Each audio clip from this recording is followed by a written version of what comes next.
Abdullah bin Qais, may Allah be pleased with him, narrated that he asked Hazrat Aisha Siddiqa raziyallahu ta'ala anha, the mother of the believers, about the Prophet sallallahu alaihi wasallam performed ghusl, ritual bath for sexual defilement during the night, whether at the beginning or the end.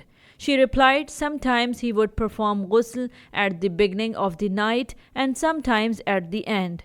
Upon hearing this, I exclaimed, Allahu Akbar, Allah is the greatest, expressing my gratitude to Allah for His vastness in this matter.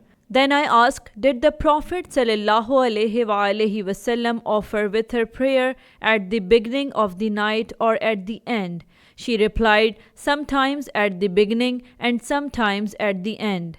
Again I exclaimed, Allahu Akbar, expressing my gratitude to Allah for His vastness in this matter. Afterward I asked, did the Prophet ﷺ recite the Quran loudly or quietly?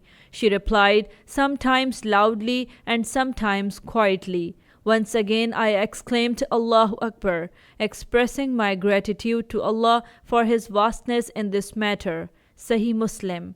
Musnad Ahmad, Hadith number 23358.